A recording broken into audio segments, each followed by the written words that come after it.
Building. How's everyone doing today? Great. My name is Tristan. My partner today is Jan, and then we have Colton and Jacob in the back helping us out. Now, before we begin our show, I do have a couple requests. You're doing a great job with the first one. It's just stay as nice as quiet throughout the entirety of the show, so you can hear everything me and Jan are going to be talking about, but also to keep our animals calm, because we will have live animals come out throughout the show. They'll be coming down the center aisle, out in front of you, and also up in these pits. Now these animals are just to look at, so please don't try to reach out and touch them. We will have the snake and the alligator back out after the show that you'll be able to touch. And the second is, when you're walking around our building here today, we do ask you don't tap or bang on the glass. It can get pretty noisy in there for animals, and again, we just want to keep them calm. And the last is, if you have any questions throughout the show, just hold those questions until the end of the show, and then feel free to ask anyone in the black long sleeve shirt. We'd be happy to answer your questions for you. Now to start the show is a little bit of a history lesson. Lake Tobias opened up in 1965, making this our 59th season. We are not the oldest zoo in North America. That zoo opened up 149 years ago. Does anyone take a guess what zoo that is? You could shout out the answer. Philadelphia. It is the Philadelphia Zoo. They opened up in 1874, and they would have opened up sooner if it wasn't due to the Civil War delaying their construction. Now the rules of zoos have changed from the 1800s and the present. In the past, we were just used for displaying of animals, whereas today we still do display. Focused on education, conservation, and the protection of rare and endangered species. North American examples that zoos have helped out are the North American bison, the California condor, and the black-footed ferret. These animals were near extinct out in the wild, but due to breeding programs, we're able to raise their numbers back up and release individuals back out into the wild. For example, the California condor now has over 200 individuals out in the wild and another 200 individuals in our breeding programs. But since those animals are doing pretty good now, zoos have changed our focus over to our amphibians. And that is because in the past 30 years, we've lost over 150 amphibian species in places like Central and South America, Australia, and right here in the United States. And scientists do predict in the next couple of years, we can lose a total of 1/3 of our amphibian species for three main reasons. The first being a deadly fungal disease called chytrid, the second being habitat loss, and the third being pollution.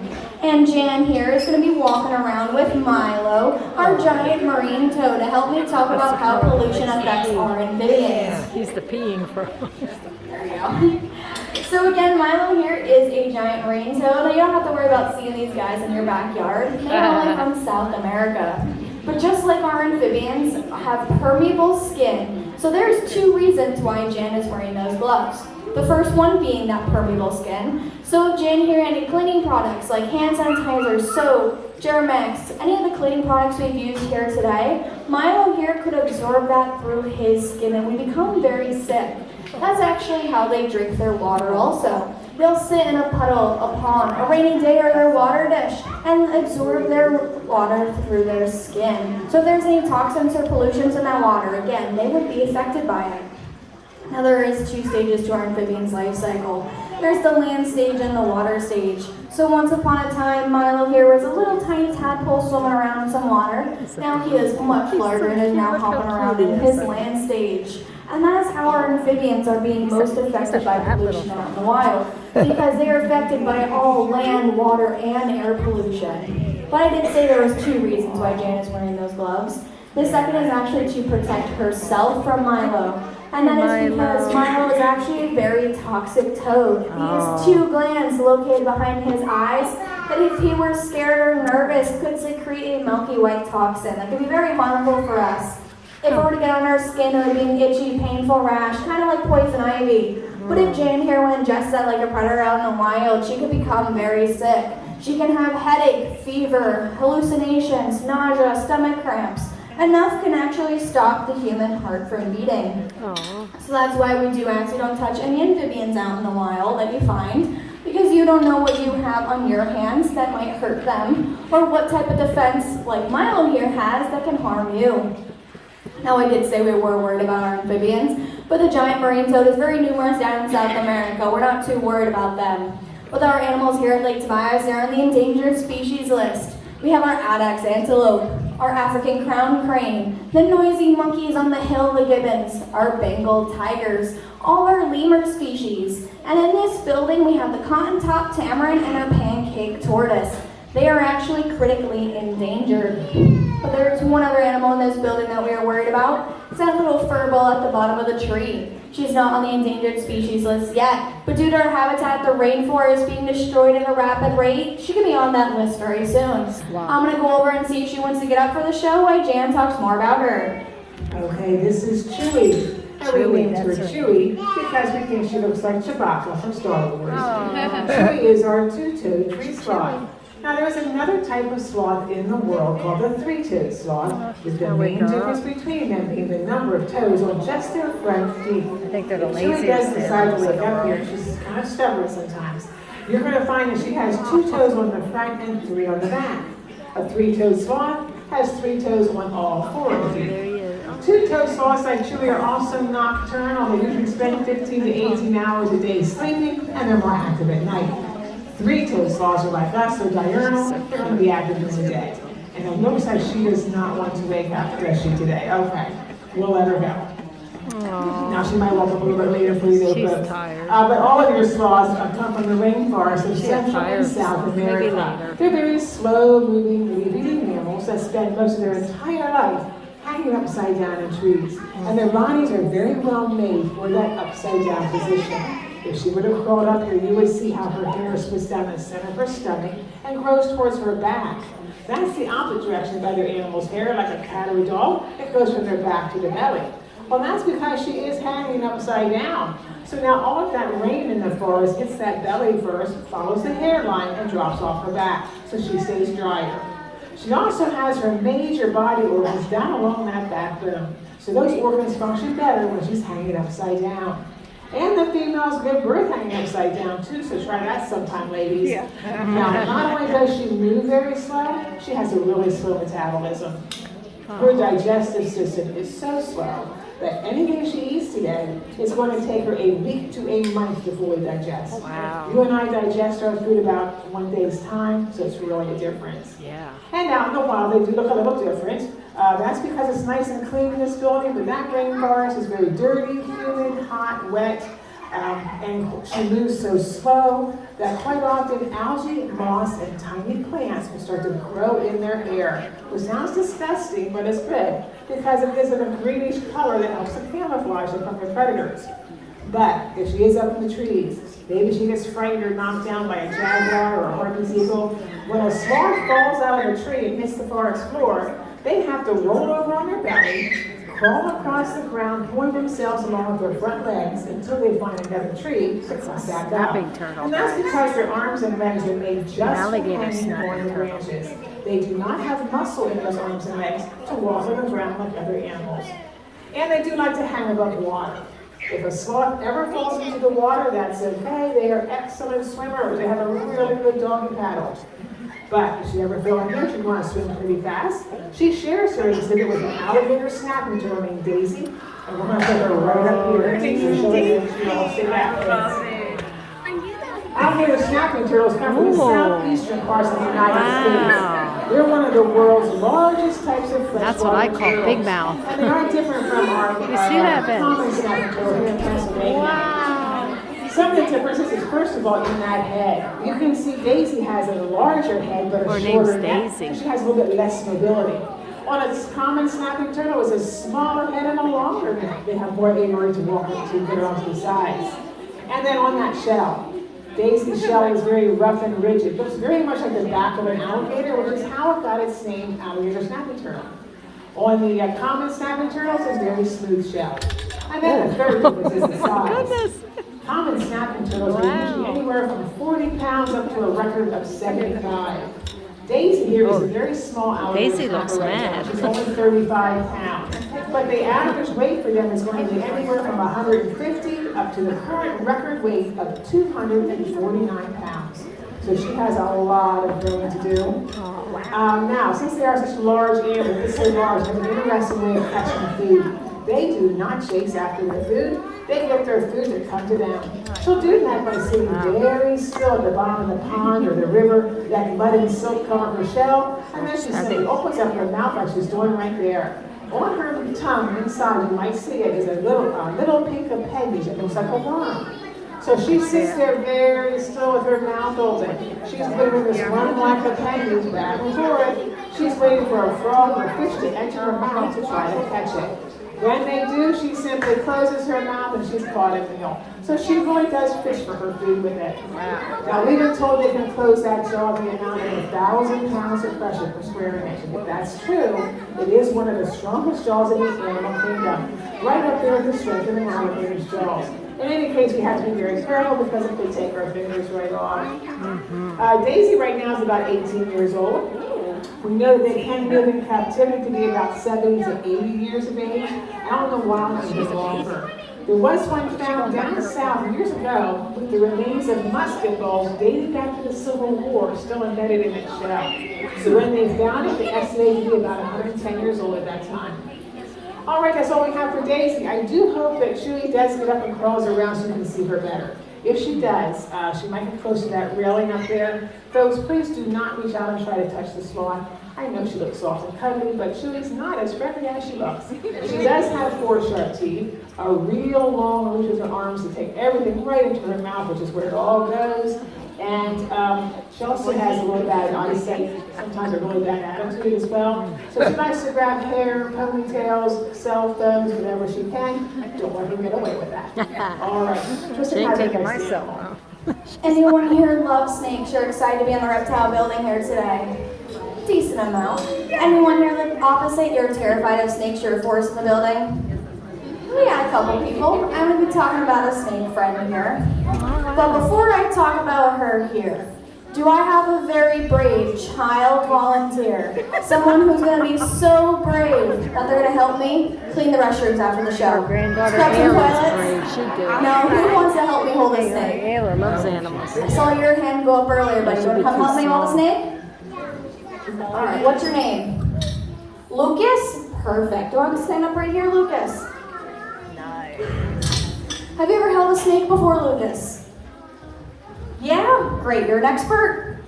No? Maybe. All right. We're going to put your hands out like that. So Carter here is a little heavy, so I'm going to only give you half of her. She's a little heavy here. You got her? You good? Let me make that a little part. There you go. So, if you ever get scared or nervous, you start moving around too much, all you're going to do is you're going to yell snake and watch all the scaredy cats around the building, all right? No, she's a very nice snake, so you don't really have to worry about her. You good? You're breathing? All right. So this is Carter. Carter is an African ball python. They get the name ball python because if they're scared or nervous, they curl up into a tight little ball and stick their head right in the center to protect themselves. And as you can see, Carter's not very scared or nervous standing up here with me or Lucas today. So the African ball python is one of the smaller python species, nearly about 4 to 5 feet in length, record being 6 feet. But there are much larger pythons out in the world. The record is held by the green reticulated python of Southeast Asia, one being found being 33 feet long. To give you some perspective, that's the length of this entire glass wall right out here in front of you. Now we do have another snake friend. Colton is bringing down Diego, and Diego is a boa constrictor. Boas can be found in Central and South America, and they can grow much larger. So their record is around 18 feet, but anything over 10 to 12 feet is pretty good nowadays. Now, even though these two snakes are from different parts of the world, they actually hunt and kill their prey in the exact same way. They are both constrictors, so that means they'll bite onto their prey just to hold on to it. Quickly and tightly wrap around the prey and begin to squeeze tighter and tighter. It was once thought that they were suffocating their prey. With more research, we now know they're actually cutting the blood flow going to the brain, which subdues the prey much faster. Now, even though these two snakes hunt their prey in the exact same way, they do not go after the same type of prey. No matter the size of that boa there, he will only go after a medium-sized prey like a chicken or a rabbit. But our pythons, on the other hand, the larger the python, the larger the prey. There was one seen an 18-foot African rock python attacking and consuming an entire leopard whole, swallowing that leopard head first, and there's very little damage done to the snake. And you must be wondering how our snakes could do this, because even our much larger pythons have small heads compared to a leopard. Well, they're able to do this because they have very stretchy ligaments in between their mandibles that allow them to stretch their jaws to such sizes. If we were to have this, we would actually be able to swallow an entire watermelon whole. But sometimes our snakes aren't the greatest when choosing their prey, though. They may go after an antelope with those really big horns, or an African crested porcupine with quills like these that can reach 21 inches long. Snakes can be found with these horns, hooves, and quills sticking straight out of their stomach wall. That doesn't look very good, does it, Lucas? No, and it probably doesn't feel too great either. But our snakes have actually become adapted to this. They have really strong stomach acids that can break down these hard and bony parts within a couple days' time, usually before any damage is done to the snake. Now, Lucas, are you able to answer a couple questions for me? Yeah? Okay. We'll only be a couple, I promise. Have you seen little Carter here sticking out her tongue? Yeah, do you know what she's doing when she's sticking out her tongue? That's very good, yes. She is smelling. So what she does is her forked tongue is going out, grabbing air particles and bringing them back into her mouth and rubbing them on the top of her mouth, which is where their Jacobson organ is located that allows them to be able to sense where things are.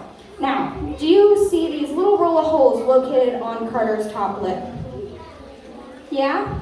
They are meant to be there, so you don't have to worry. They are called labial pits, and they allow a python to detect body heat. So looking out into the audience here, Carter can see how big everyone is, and how far away everyone is, just by the amount of body heat you're getting off. And you're all giving off so much body heat, you don't have to worry about Carter here. And that is why Lucas is still standing with us today. You don't have to worry about Carter here. So you did a great job. Let's give him a round of applause. Good job, Carter.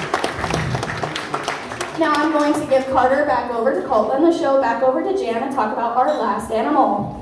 Of the 24 species of crocodilians in the world, only 2 of them are actually called alligators. The one is a Chinese alligator from Southeast Asia. It only grows to be about 4 foot long and is critically endangered, and that's due to habitat loss and illegal hunting. The only other type of alligator in the world is our North American alligator. They can grow to a record size of 21 feet. The actual size, though, is more typical, around 12 to 15. Interesting thing about them is in the nest. The female is going to build it from mud and rotting plants. She'll put 15 to 80 hard-shelled eggs in it, and then cover it with more plants and mud. Now, since they are cold-blooded animals, they do not sit on that nest to keep it warm. Instead, she's going to let the heat from the sun and all the rotting vegetation incubate her eggs for her. The interesting thing is, if her nest is kept at 89 degrees or lower, all the eggs are going to hatch out as females. If that nest is kept at 91 degrees or higher, every egg is going to be a male. And if it's kept somewhere between those 2 temperatures, we have a mix of girls and boys. That's usually how it is, and that's also true for crocodile eggs as well. Now, alligators and crocodiles do look a lot alike. The main difference is going to be in their teeth and in their head. And when Tristan's done playing around with Draco here, he's being a problem today. We're good now? Okay, this is Draco. Being an alligator, Draco's going to have a broader head and a rounder snout. Crocodile would have a more narrow head and a pointed snout. Alligators also have a slight overbite. Their top jaw is just a little bit longer than that bottom jaw. So when they have their mouth shut like Draco, there you can see the upper teeth still sticking out. On a crocodile, they've closed their mouth, their jaws are the same length. Teeth tuck into notches along the jawline, and you're going to see both the upper and the lower teeth sticking out on the crocodile with its mouth shut. Another difference is harder to see, but it's on the skin. All around the upper and lower jaw and inside the mouth, an alligator has tiny black specks on the skin. A crocodile has those same black specks covering the entire crocodile's body. They're called sensory receptors, and they're used to hunt with. They can determine pressure changes and vibrations in the water as far away as a mile. It's a real good hunting tool to have when something enters the water that you might be interested in eating. Check out the eyes. Alligators have their eyes on top of the head pointed out. You and I see better to the front, but an alligator like Draco here, he sees everything better out to the sides. He really cannot see me very well right in front of his nose because there's a blind spot that goes between his eyes and not the front of the snout.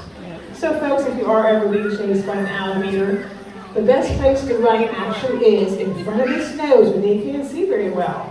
Run faster than the guy running beside you. You should be fine. Actually, you should all be able to outrun an alligator. They're kind of sluggish. The top speed might be about 11 miles an hour, and it's more of a lunging speed. It only lasts a few steps or yards. That's because their bodies become so heavy. Those short, stubby legs can't hold him up for very long. He tires out and sits down pretty quick. But in the water, it's a totally different story. The water is going to support that weight. They've got those web feet for swimming and a very powerful tail to swim with. That tail can actually propel an alligator up to 21 miles per hour in that water, so you are not going to outswim an alligator. And their tails are so strong that a larger adult alligator can break a person's leg with one swipe of the tail. So stay away from both the tail and the head end of the larger alligator. Now we're going to have a small introduction touch in just a moment right up here. If you haven't done so already, children, I do have special instructions. None of these alligators have their mouths taped or wired shut. They're not tranquilized at all, so they can obviously squirm around and open up their mouth. So when you touch the little guy up here, make sure you stay away from the head, face, and neck area. Nothing up here. You want to touch only on the back, down towards the tail. Okay, Draco here has a little trick for all of you. And you can all say, "See you later, alligator." We'll see if you'll cooperate to do it.